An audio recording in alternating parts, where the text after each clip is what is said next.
Officer Tatum can't discuss it, but I want you to hear it from those who are impacted the most.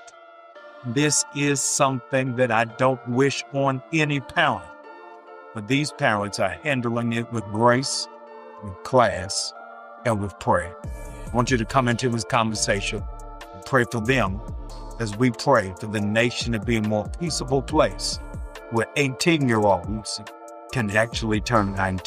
50 days. That's how long Nolan Wells' parents have been without answers. On July 4th, their 18-year-old son went missing. 2 days later, his body was recovered. Since then, his parents, both of them working full-time in demanding professions until that week, now unable to return to work, have been demanding one thing: transparency. They want the Department of Justice to investigate. They say there were premature statements made before any real investigation even began. They say they were told things that didn't match what they knew about their son, and they've been attacked online, their careers targeted, their motives questioned, all while they're trying to navigate the worst grief imaginable. This is not a solved case. This is not a cold case we're closing with a neat conclusion. This is a case where the documented record shows tension, contradiction, and two parents refusing to accept the official narrative without scrutiny. So here's what we actually know, what remains unclear, and why this matters, not just to one family in Mississippi, but to how we think about justice, investigation, and the power of families to demand accountability. First, the timeline and the premature statements. July 4th, 2026. Nolan Wells was out with friends. His parents didn't immediately know he was missing. That's how these things often start: small absences that become larger the longer they stretch. By the time they realized something was wrong, hours had passed. When his body was found 2 days later, on July 6th, the immediate aftermath was chaotic. The coroner's office, the police, officials making statements before any comprehensive investigation had actually been conducted. This is documented. The parents were told things that, they say, contradicted what they knew about their son's character, his habits, his state of mind. What exactly was said in those premature statements? The transcript doesn't specify, and that matters. What we know is this: the parents felt the official narrative didn't fit, and instead of being allowed to grieve, they felt compelled to defend their son's character and demand answers. Second, the decision to involve attorney Ben Crump. Here's where the story takes a turn that many people misunderstand. The parents did not seek out attorney Crump. According to his mother, she said a prayer. She asked for whoever they needed to come into their lives to help them navigate this. Ben Crump's team reached out. But, and this is important because it's been misrepresented online, his team did not initiate contact. Friends did. A close circle of people who the mother describes as Johnny on the spot came together and said, "Here's what we have. Here's who can help."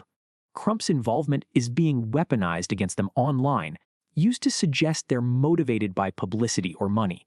The documentary record shows the opposite. They initially didn't want media attention. They wanted investigation.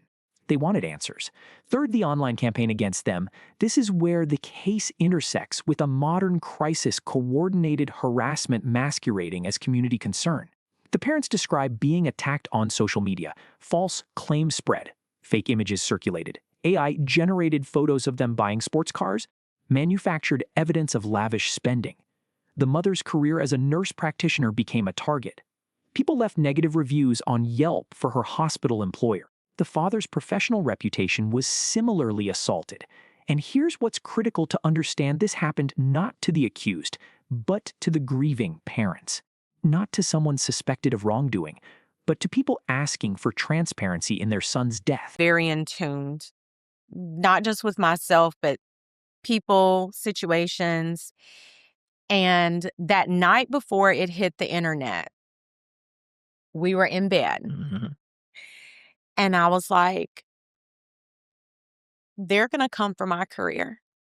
You said that. I told him, I was like, they're going to come for my career. I don't know if it is going to be now, in a few weeks, in a few months.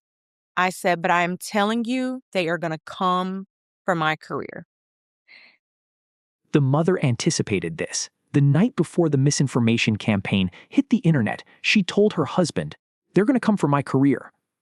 not as a prediction based on guilt, but as a recognition of how these situations escalate, how grief gets weaponized, how asking questions makes you a target. She was right, and she's still standing. She says, "You're not going to break me to where I can't advocate for my child." Oh, Yeah. we just Just saw saw that. I was Just saw like, that. what? That doesn't even look.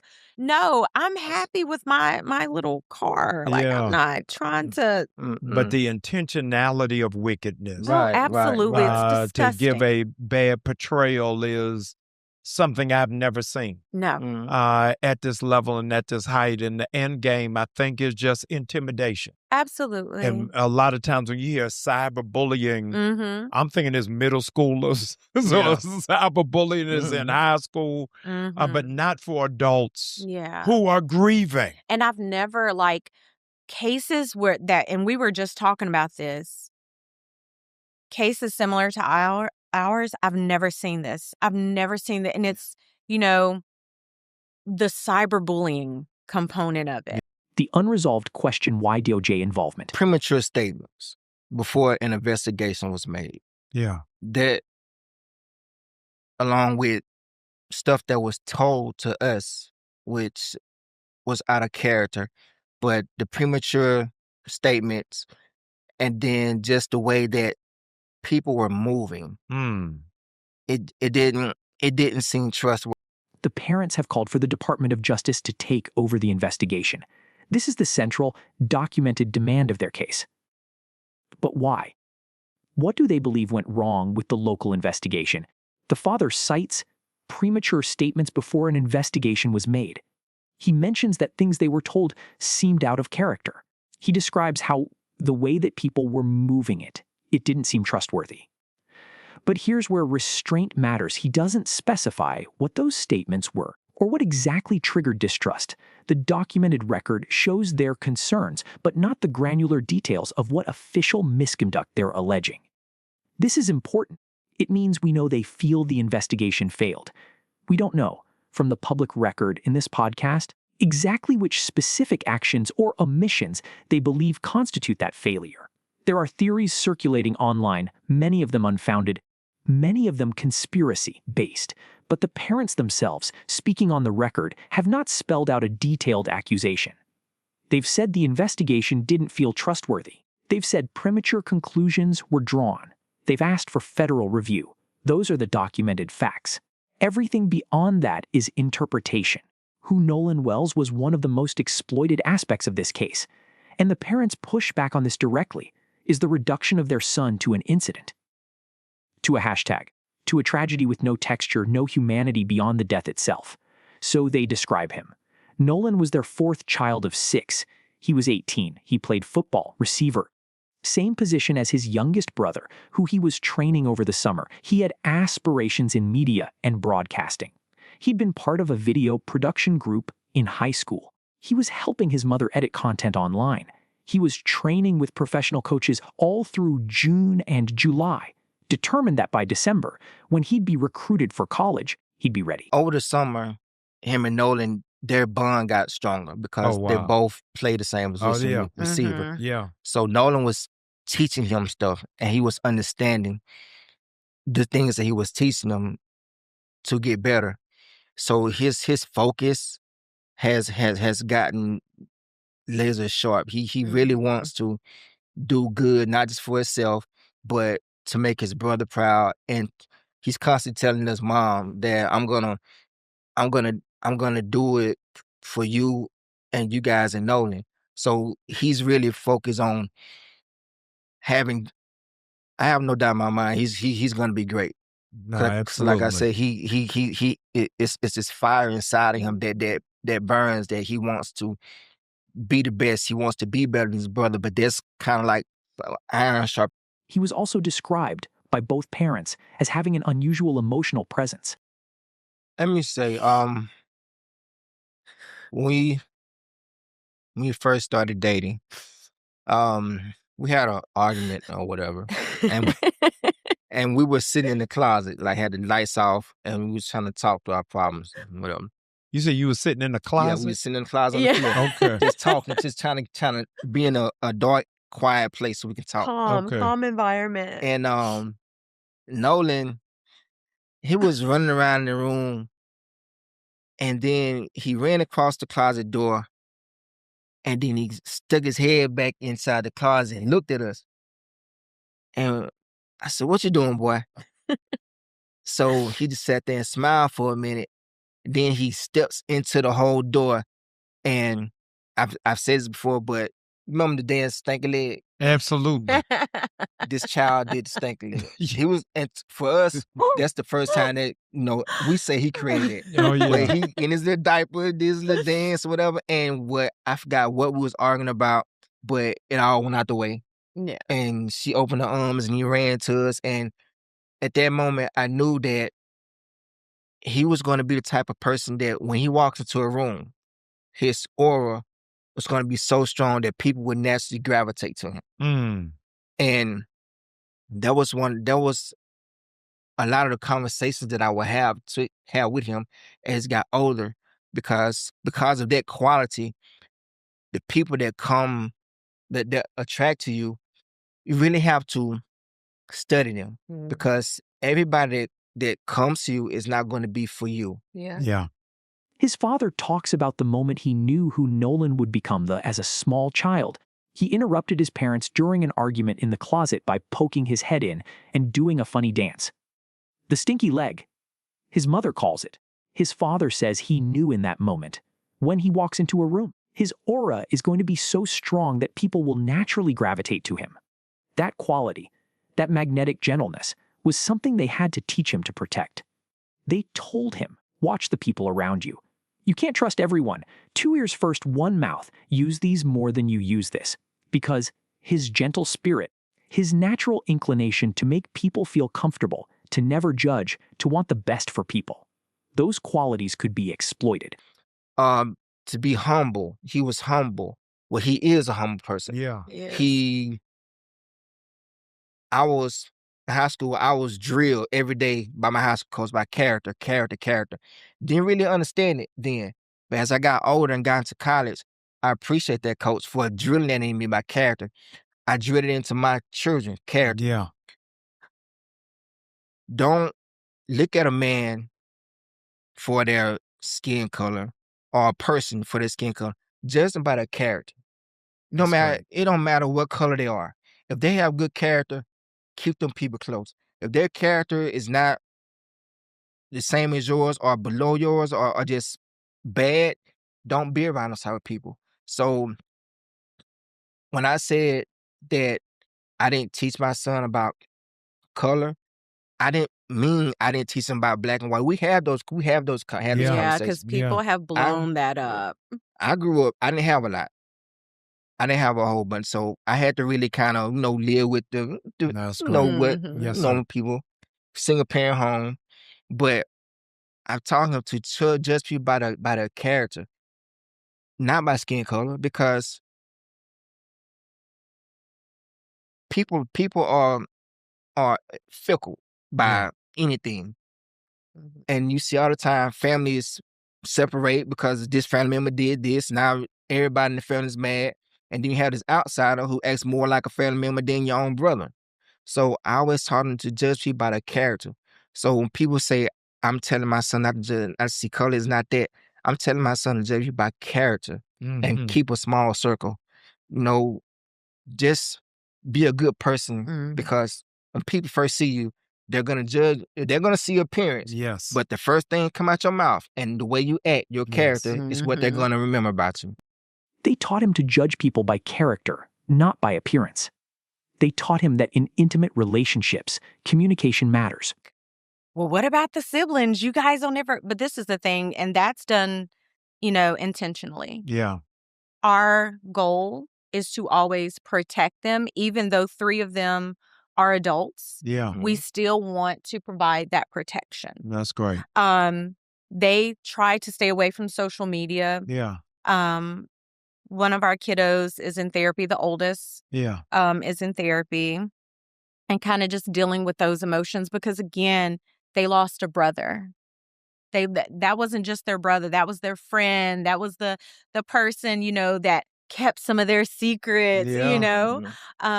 How's it been for the youngest going back to school? So it's one thing to be able to.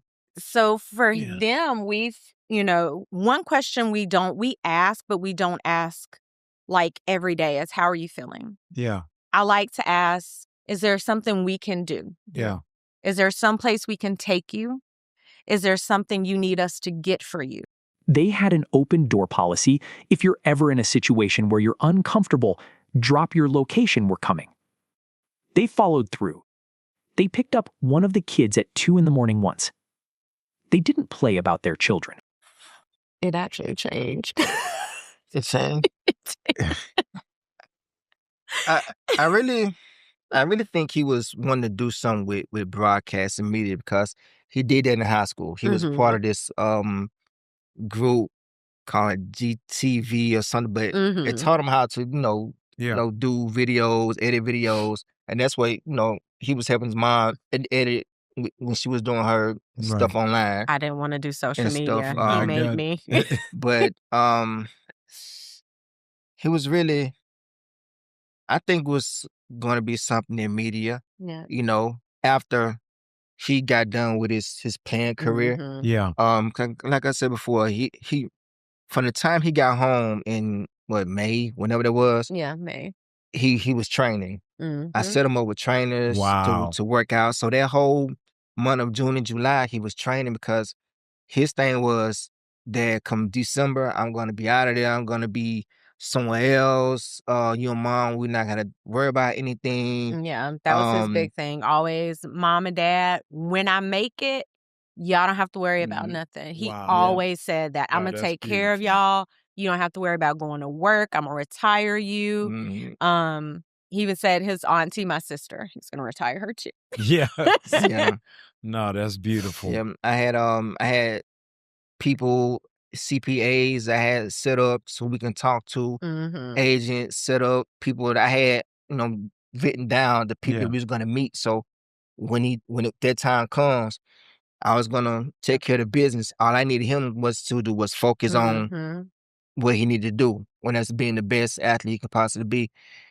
What Nolan wanted, according to his father, was to make it, to play football at the highest level. And when he did, because his father had no doubt he was going to take care of his parents, he told them that repeatedly. Mom, Dad, when I make it, y'all don't have to worry about nothing. I'm going to retire you. He even told his aunt he'd retire her too. His father had already set up meetings with CPAs, agents, people who could handle the business side when the time came.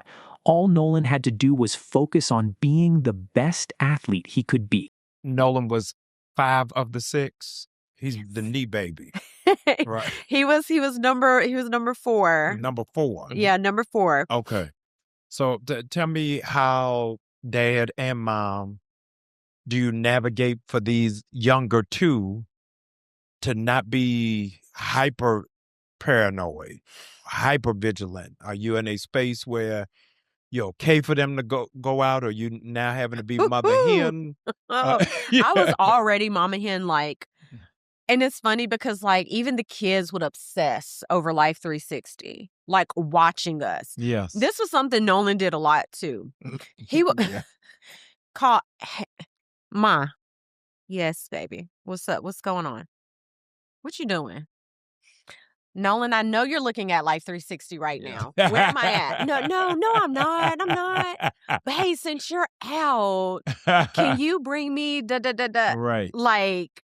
It's just, gosh, gonna miss that kid. Going to miss him. He just was just so naturally funny. And, being able to raise an incredible child. Wow. Is a blessing of its own. That's beautiful. Dad going to college, what was he wanting to major in? What did he want to aspire to be? He would have been, his father says, the cool uncle, the one everyone called when they needed something. A family man who'd learned what a healthy marriage looked like by watching his parents disagree, but never go at it in front of the kids. They taught their children communication, They taught them discernment. They taught them character. He was 18. He would have turned 19 yesterday. Well, in the timeline of this podcast, yesterday, he had a birthday cake waiting. He probably wanted money. He loved Lululemon for reasons his mother still doesn't understand. He wanted to be around his friends and family. Any teenager would. The harassment and the lesson? I would say grace, Mm. giving myself grace. Wow. Well deserved. But also too, it kind of takes me back to when before my mom passed away, and she would tell me, Christine, you're working too hard. Before she passed, I was in nurse practitioner school. I was still working full time at the hospital as a floor nurse. Our kids were in sports. Yeah. So, their extracurricular activities, my siblings and I taking care of our mother, still having to be a wife. Yeah. How many siblings you have? So I have 3 siblings. I have Three. an older brother, and then the other 2 are younger than me. Are they all in Mississippi? Yes, they're all in Mississippi. Okay. And so she would just be like, please take time for yourself. Enjoy life. Yeah. Because she was very much young. She was only, I think, 52 when she passed. Wow. And so looking at Nolan's life and how full of a life he lived, how much he loved to live his life, and how appreciative of the life that his father and I were able to give to him. Yes. The other thing I've learned is that I need to do a better job of enjoying life, enjoying the moments, even in this moment of grief. Yeah. Enjoying these blessings, these doors that are being opened, because, you feel a certain guilt. We've been thrusted into the limelight. And you're doing a great job. Thank you. And, we've been able to meet people that we would have never imagined. Yeah. Right. And so we have to make sure that, we're still seeing the gifts that God is blessing us with. What the parents have extracted from this 50 days in is complicated by grief, but still coherent. The mother talks about giving herself grace. Her own mother told her years ago, "You're working too hard." The mother was in nurse practitioner school while working full time as a floor nurse, managing the kids' sports, taking care of siblings and their own mother, trying to be a wife. Her mother died at 50 or 50, too young. Now, watching how full Nolan's life was, how much he loved to live, the mother is learning to do a better job of enjoying life, of not working herself to the point of collapse, of seeing the gifts being given rather than fixating on loss. Well, first of all, I also thank you for my wife, because everything that you mentioned, I've been there. I was at that point, but she kept me grounded. And like I said, I owe so much to her for That's just keeping me at bay. But every day is a challenge. For me, knowing that, my son is not here, I won't be able to see him anymore. Yeah. I go through old text messages, old videos, just memories. The last day that I spoke to her, and it just, I break. Yeah. But at the same time, I do that in my own personal space. Yeah. Because I know I have to be that person to be strong for her and my family. So I'm working kind of like a two-sided sword in a sense. And I'm trying my best to keep it as level as possible. But it's hard. The father talks about the two-sided sword he has to grieve in private, the old messages, the videos, the memories of the last day he spoke to his son, and then pull himself together to be strong for his wife and family. How are you talking to God, and what are you saying to God in these moments of trying to keep your faith and trying to keep your focus and trying to keep your grounding. And, you know, you got to have them days where you Jesus on the cross. My God, why have you forsaken me? What, of all the people on the planet, how did you pick my baby boy? It's been, the prayers have been very interesting. Yeah. They've been very interesting. And I've always been one, and this is something I tell my patients who've gone through grief, you know, if you are of faith, if you are a person of faith, I was like, please understand that God knows. He understands our heart. He sees what we're going through. So in that moment, if you need to question and you need to ask, understand that you're not doing anything wrong. That's right. And I've done a lot of that. I've done why Nolan? Why this? Why take away this person, this child who only wanted the best for people, who was this light, who always wanted people to be happy. And that's what we need more of. And I'm just like, why did you have to take him? But then too, the circumstances, like us having to go through this, like it's been hard. It's been very hard. But at the same time as I'm asking why, I'm also saying thank you. Yeah. Thank you for blessing us to be his parents, for giving us this child who has united so many people of different races and faiths, not just in the U.S., but, you know, messages we're getting from overseas. Yeah. You know, I'm thankful for that. But it doesn't take away the hurt. His wife kept him grounded. Without her, he says he'd have been consumed by rage. The anger is still there. But it's been channeled. It's been shaped into the demand for answers. It's been articulated as a refusal to accept an investigation that doesn't feel trustworthy. Both parents emphasize they're being attacked for asking a question. The question any parent would ask if their child died unexpectedly. They're not begging for donations. They set up a GoFundMe because situations like this, the funeral, the time off work, the legal costs, have expenses that pile up fast. But that's not the primary ask. The ask is, tell us what happened. Tell us truthfully. Let us see the investigation. Don't make premature statements. Don't rush to conclusions. Let the federal government step in and do this properly. This is a real tension in the case. The parents distrust the local response. They want DOJ involvement. They believe transparency and proper investigation will vindicate their son and give them answers. But we, the people watching, the people reading, the people forming opinions online, we don't have access to what specifically went wrong with the local investigation. We have their testimony that it felt wrong. We don't have the detailed forensic or procedural critique. The media literacy problem, here's what happens when this gap opens. Myths flood in. False information spreads faster than documented facts. People create AI images. People fabricate narratives. People attack the parents' careers. People reduce a life. An 18-year-old with dreams and a gentle spirit and an aura that made people gravitate toward him. To a hashtag or a controversy. The mother says it's taught. The cyber bullying against grieving parents is not organic.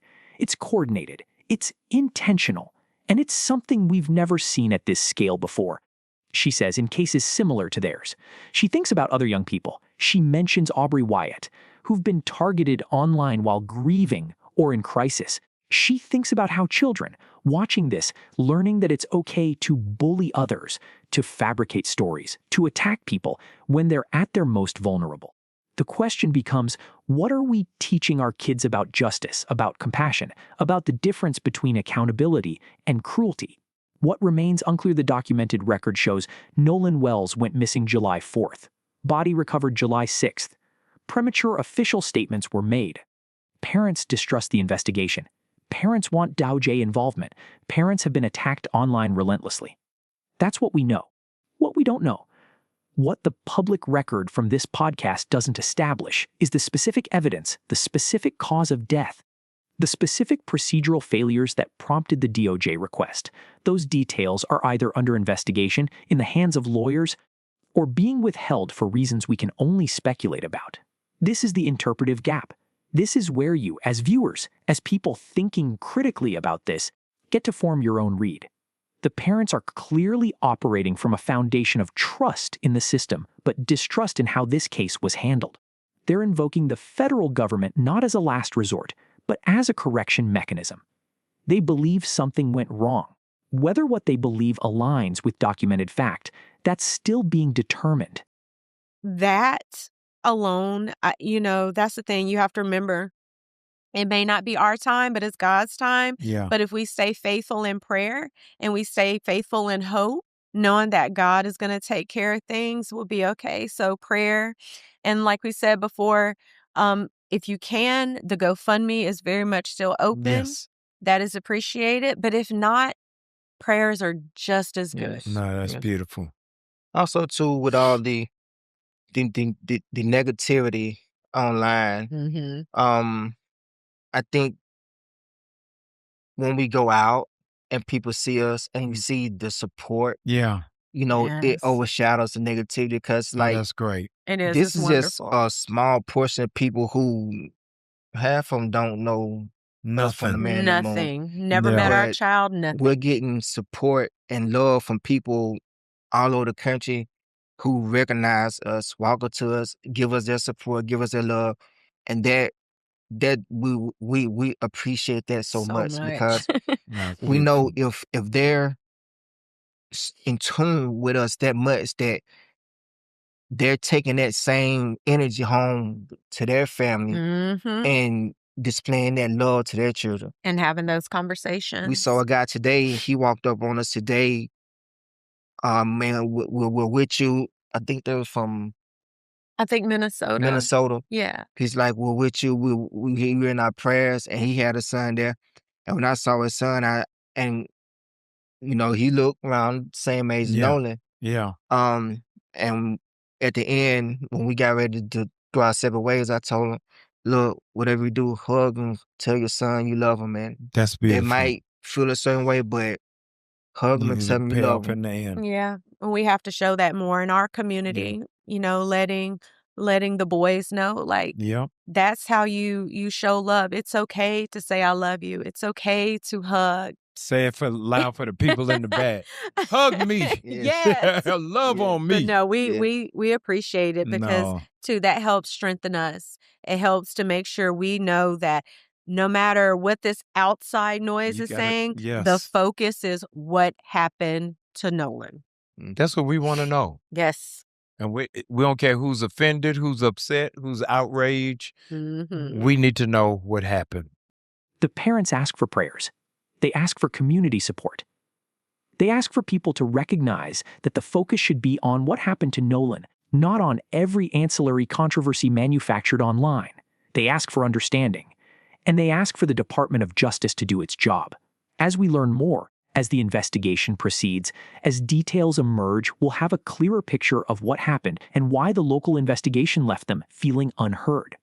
For now, here's what's documented: two parents who loved their son, who raised him with intentionality, who are navigating impossible grief while being publicly attacked, and who are demanding answers. That's worth sitting with. That's worth taking seriously.